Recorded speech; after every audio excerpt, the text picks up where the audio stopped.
बहुत पुरानी बात है। समुंदर के किनारे एक छोटे से घर में एक बेवा औरत रहती थी। उसके साथ उसका एक छोटा बेटा था। वो रोजाना समुंदर के किनारे जाती और मछेरों की छोड़ी हुई मछलियां उठाकर ले आती। इसी तरह मां और बेटे का गुजर बसर हो रहा था। एक दिन वो समुंदर किनारे मछलियां जमा कर रही थी कि थोड़ी दूर एक बड़ा जहाज आकर रुका। उसमें से कुछ आदमी जहाज से उतरकर साहिल पर आए।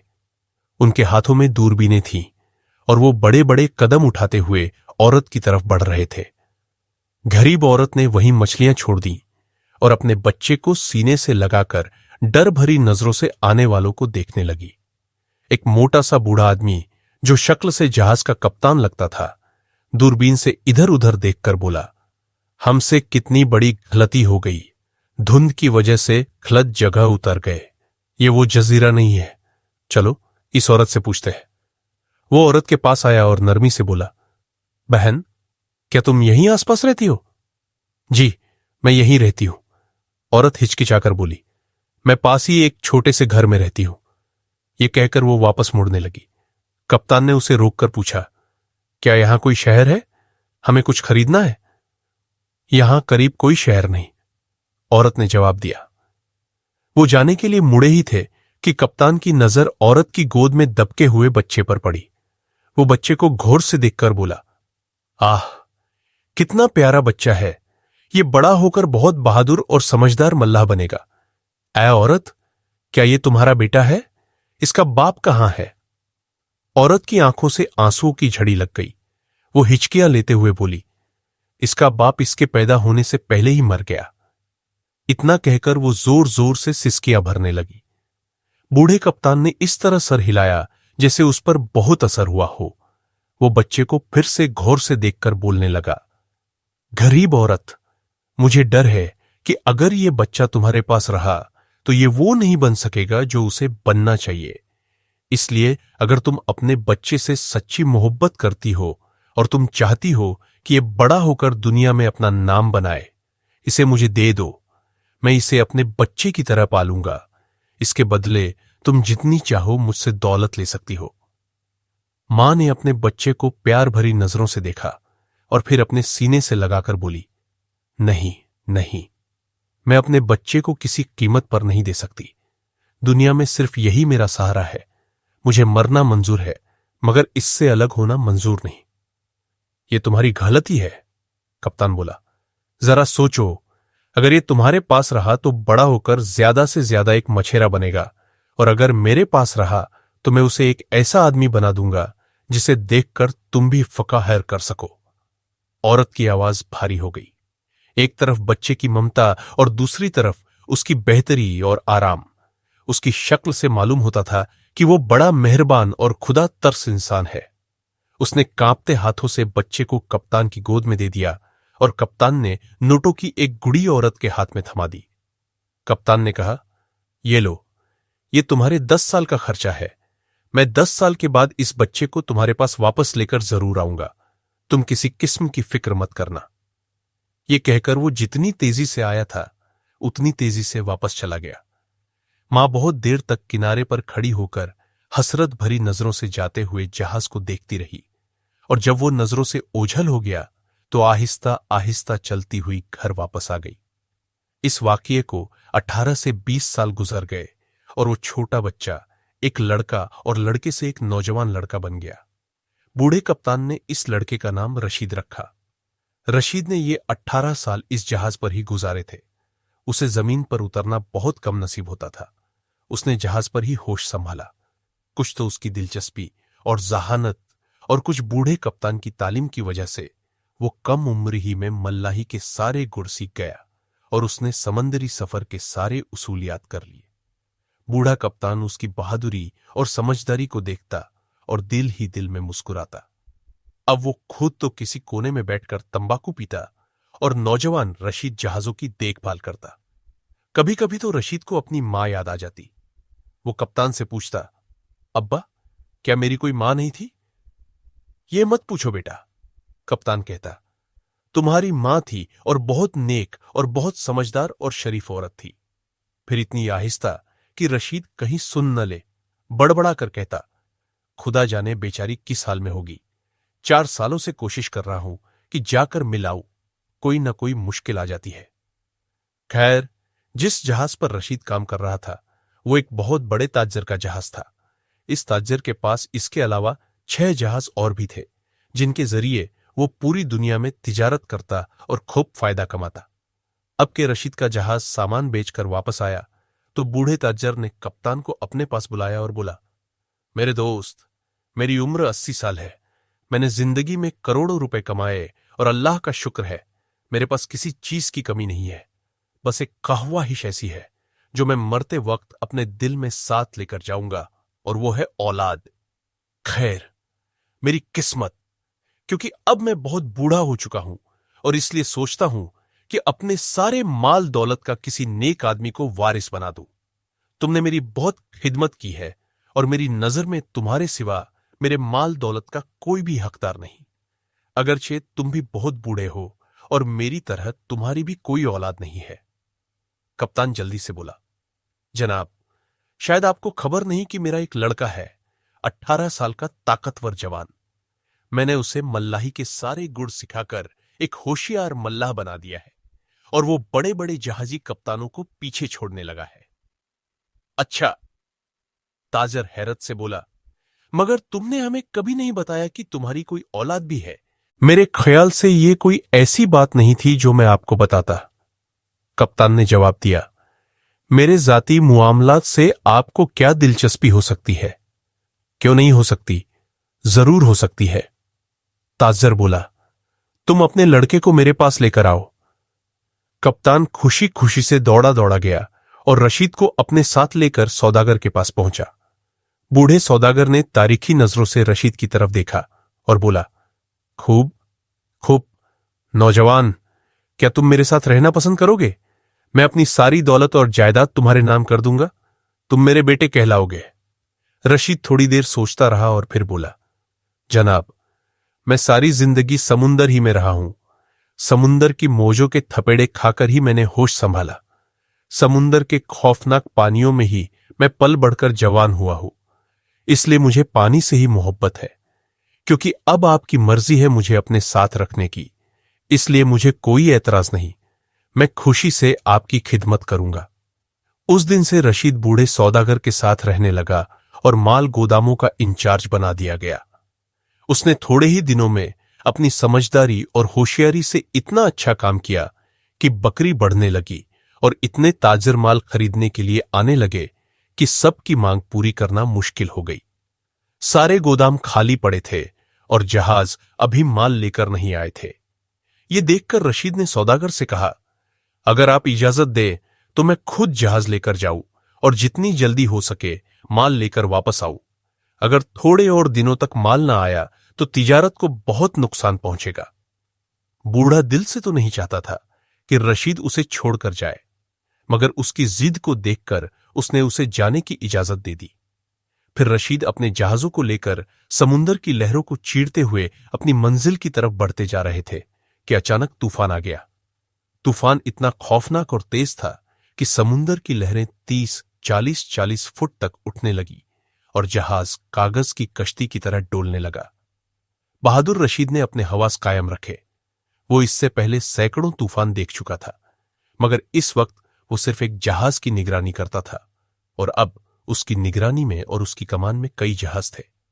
कभी वो एक जहाज को इशारे से हिदायत देता तो कभी दूसरे को। तूफान लम्हा बलम्हा बढ़ता जा रहा था और पानी की धुंध हर तरफ फैलती हुई जा रही थी। इस अफरातफरी में सब जहाज एक दूसरे से अलग हो गए और जिधर को मौजें ले गई बहते हुए चले गए।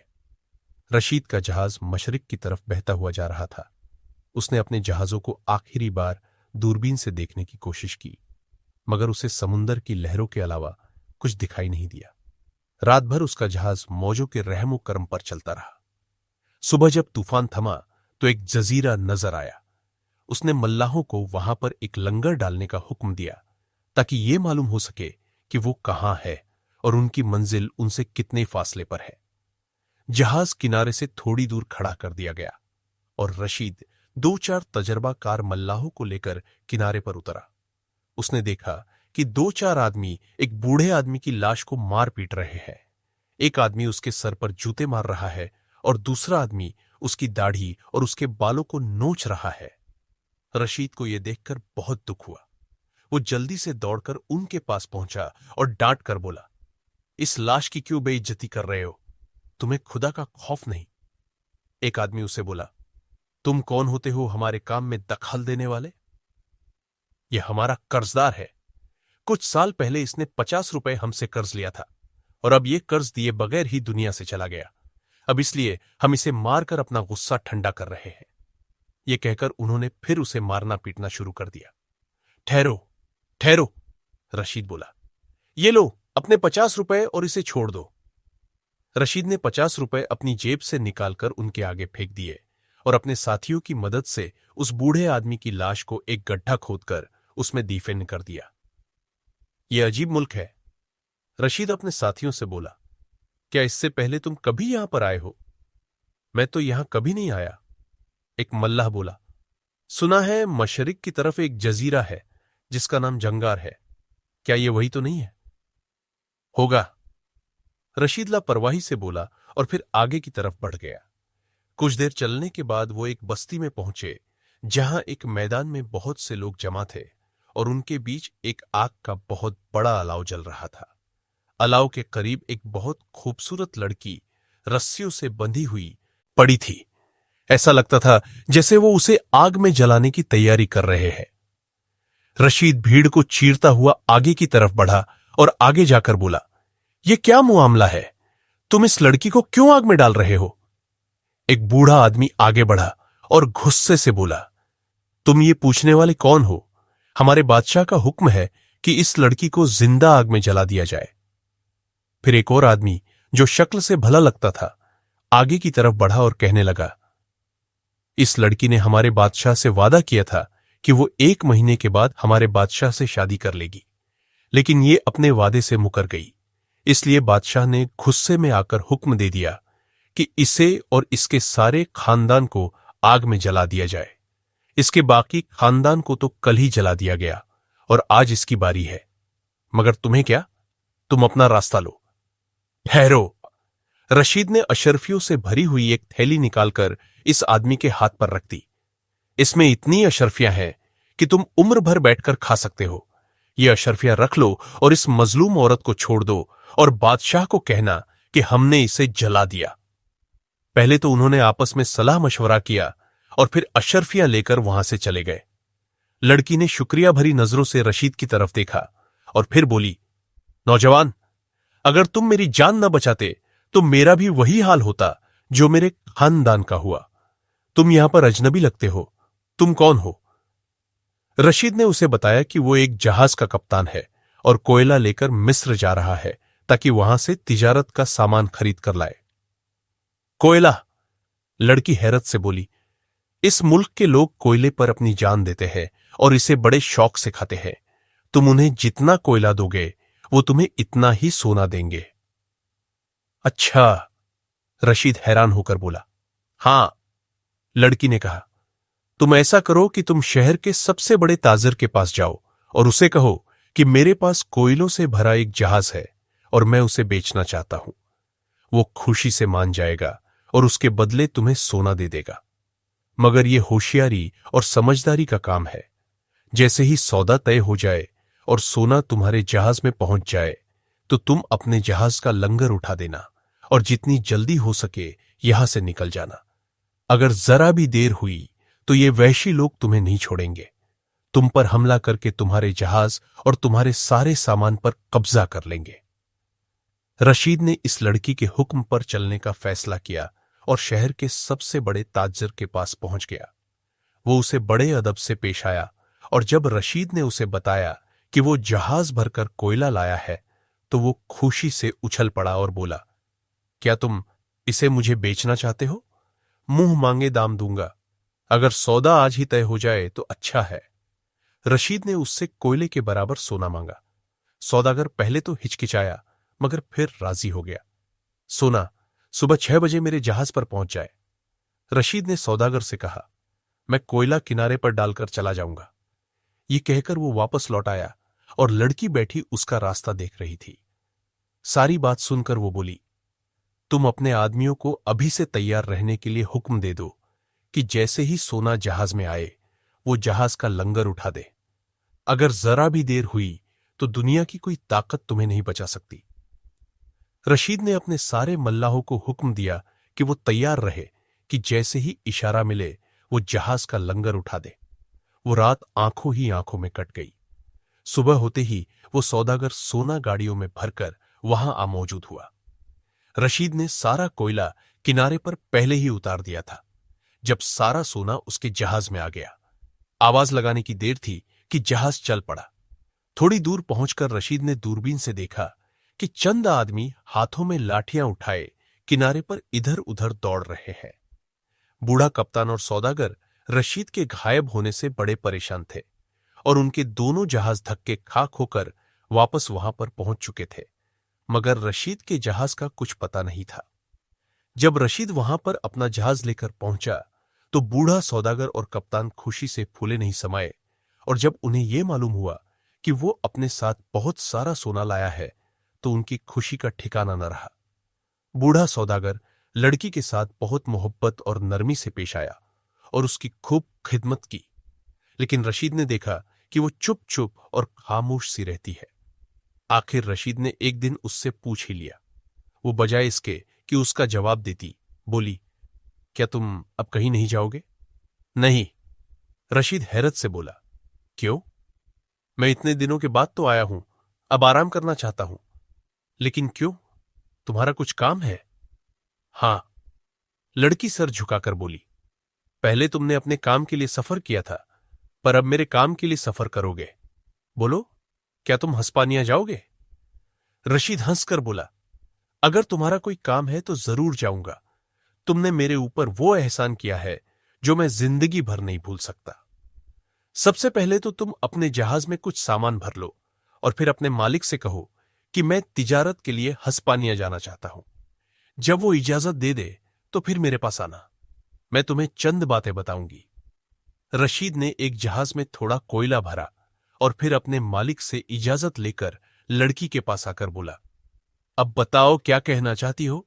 लड़की ने अलमारी में से एक अच्छा सा कोट निकाला और उसे देते हुए बोली, जब तुम हस्पानिया पहुंच जाओ तो इतवार के दिन ये कोट पहनकर शाही गिरजाघर जाना। वहां पादरी के मिंबर के करीब 3 कुर्सियां पड़ी होंगी, 2 सोने की और 1 चांदी की। तुम इस चांदी की कुर्सी पर बैठ जाना। ये एक अंगूठी और 2 किताबें और लो। अंगूठी को दाहिने हाथ की उंगली में पहन लेना और कुर्सी पर बैठकर ये किताबें पढ़नी शुरू कर देना। अगर बादशाह या मलका तुमसे सवाल करे तो खामोशी से उठकर बाहर चले जाना और फिर इंतजार करना कि क्या होता है। रशीद ने लड़की की बातों को खूब अच्छी तरह याद कर लिया और फिर जहाज में सवार होकर हस्पानिया की तरफ रवाना हो गया। 3 हफ्तों के बाद वो हस्पानिया पहुंचा और फिर वहां से बंदरगाह की तरफ रवाना हो गया और एक सराय में ठहरा। इतवार का दिन आया तो वो लड़की का दिया हुआ कोट पहनकर गिरजाघर पहुंचा। नमाज का वक्त हो चुका था और पूरा गिरजाघर नमाजियों और आदमियों से भरा हुआ था। रशीद बड़ी खुशी के साथ चलता हुआ उस कुर्सी पर जाकर बैठ गया। थोड़ी देर बाद बादशाह और मलका भी आ गए और रशीद की दाहिनी वाली कुर्सी पर आकर बैठ गए और फिर दुआ शुरू हो गई। रशीद ने जल्दी से लड़की की दी हुई किताब निकाली और पढ़ना शुरू कर दी। साथ ही साथ किताब पर उंगलियां भी फेरता जाता जिसमें लड़की की दी हुई अंगूठी पहने हुए था। सारे लोग दुआ में मसरूफ थे, लेकिन बादशाह और मलका रशीद की तरफ देख रहे थे। देखते ही देखते मलका की आंखों से आंसू बहने लगे और वो हिचकियां लेकर रोने लगी। रशीद उसे रोता देखकर एकदम बाहर निकल आया और सराय चला गया। थोड़ी देर बाद 3 सिपाही आए और कहने लगे, तुम्हें बादशाह बुलाते हैं। रशीद ने कहा कि मैं शाम को हाजिर हो जाऊंगा। जब वो शाम के वक्त महल पहुंचा तो बादशाह और मलका बेसब्री से उसका इंतजार कर रहे थे।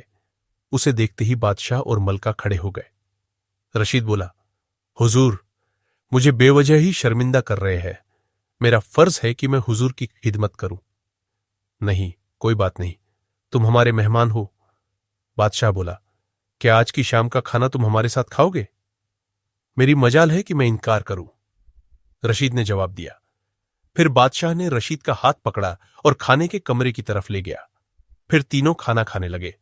खाना खाते वक्त मलका ने कहा, नौजवान, मैं तुमसे एक बात पूछना चाहती हूं, क्या सच सच जवाब दोगे? जरूर।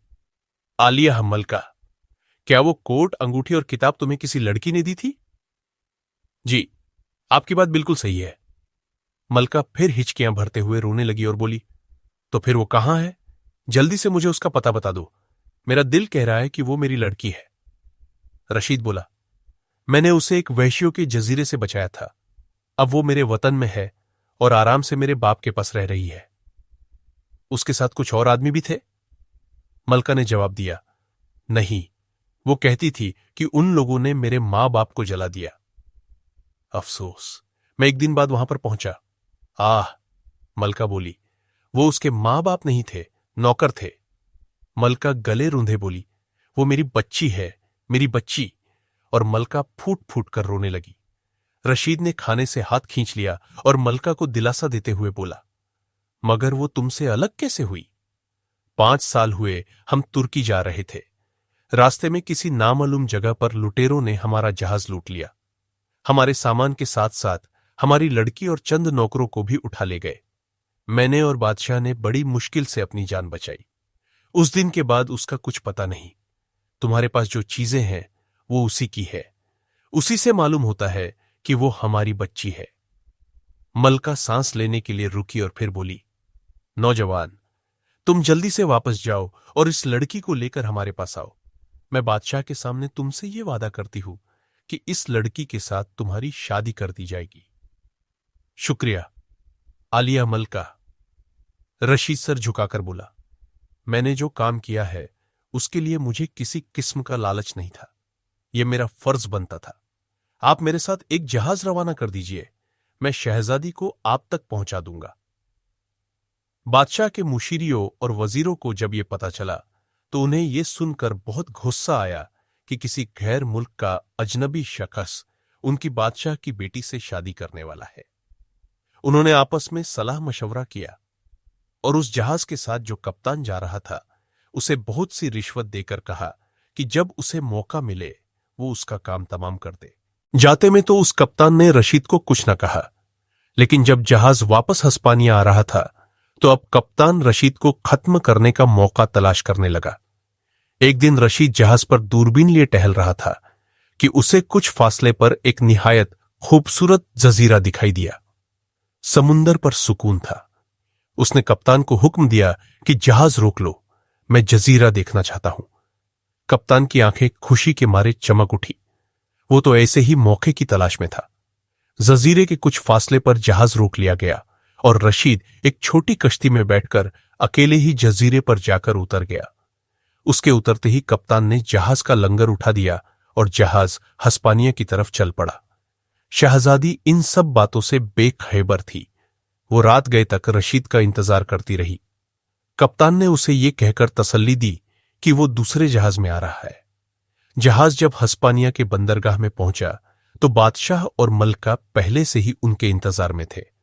शहजादी का रशीद की जुदाई से बुरा हाल था। वो रोते रोते बेहाल हो गई थी। बादशाह भी अपने मोहसिन, एहसान करने वाले, के गायब होने से परेशान था। कप्तान ने उसे ऐसी झूठी कहानी सुनाई कि वो उस पर शक न कर सका। इधर रशीद भी जजीरे पर ठोकरें खाता इधर उधर फिर रहा था। थोड़ी देर के बाद जब वो वापस किनारे पर आया तो जहाज का दूर दूर तक निशान नहीं था। यूं ही वक्त गुजरता गया और 1 महीना गुजर गया। रशीद हर रोज किनारे पर बैठा रहता कि कहीं कोई यहां से जहाज गुजरे और वो उसे मदद के लिए पुकारे। उसके कपड़े फट-फोटा कर टुकड़े टुकड़े हो गए थे।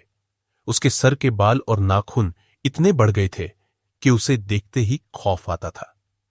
एक दिन वो किनारे पर बैठा अपनी किस्मत पर रो रहा था कि अचानक एक छोटी सी कश्ती किनारे पर आकर ठहरी और चांद की रोशनी में उसे एक आदमी का चेहरा दिखाई दिया जो आंखें फाड़ फाड़ कर उसे देख रहा था। क्या तुम ही रशीद हो? उस आदमी ने पूछा, लेकिन रशीद अपनी सोचों में ऐसा गुम था कि उसने कोई जवाब नहीं दिया। इस पर आदमी और भी चीख कर बोला, क्या तुम बहरे हो? सुनते क्यों नहीं? फिर रशीद उछलकर चौंक पड़ा और कश्ती की तरफ दौड़ पड़ा। क्या तुम रशीद ही हो? हां, मैं रशीद हूं, उसने जल्दी जल्दी से जवाब दिया। क्या तुम यहां से जाना चाहते हो? अगर तुम मुझे यहां से ले जाओ तो मैं तुम्हारा बहुत शुक्रगुजार रहूंगा। रशीद खुश होकर बोला। मगर इसके बदले में तुम मुझे क्या दोगे? आदमी बोला। रशीद का चेहरा उतर गया। मेरे पास तो 1 फुटी कौड़ी तक नहीं। मैं इस वक्त तुमसे कुछ नहीं मांगता। आदमी बोला। जब तुम सही सलामत अपने वतन पहुंच जाओ तब। रशीद बोला। अगर मैं अपने वतन पहुंच गया तो तुम जो मांगोगे मैं तुम्हें दूंगा। अच्छा, तो आओ कश्ती में बैठ जाओ। आदमी ने सहारा देते हुए रशीद को कश्ती में बिठा लिया। तुम अपने वतन वापस जाना चाहते हो या हस्पानिया? हस्पानिया, रशीद चौंक कर बोला। रात भर कश्ती चलती रही। सुबह 10 बजे के करीब वो हस्पानिया की बंदरगाह पर जाकर रुके। बंदरगाह पर उतरने के बाद मल्लाह बोला। मेरा काम खत्म हुआ। ये लो कुछ रुपया। इससे तुम अपनी हालत बेहतर कर लो, और जब तुम अपनी हालत बेहतर कर लोगे तो फिर मैं तुम्हारे पास आऊंगा। रशीद ने वो पैसे लिए और पहले नाई की दुकान पर गया। उसने अपना हुलिया संवारा, नए कपड़े खरीदे और उसी सराय में चला गया जहां पर वो पहले ठहरा था। शहजादी उसका नाम सुनते ही उछल पड़ी। बादशाह और मलका को जब ये खबर मिली तो वो भी उसका नाम सुनकर बहुत खुश हो गए। थोड़े दिन बाद रशीद की शादी शहजादी से हो गई। शादी में रशीद का मुंह बोला बाप, वो कप्तान और वो सौदागर भी शामिल थे। कप्तान अपने साथ एक बुढ़िया को भी लाया था, और जब उसने रशीद को बताया कि ये बुढ़िया तुम्हारी मां है। रशीद कुछ दिन तो हस्पानिया में रहा और फिर अपनी दुल्हन को लेकर अपने वतन वापस आ गया। अब सौदागर भी बहुत बूढ़ा हो गया था। उसने अपना सारा कारोबार रशीद को सौंप दिया और खुद अल्लाह की याद में मसरूफ हो गया।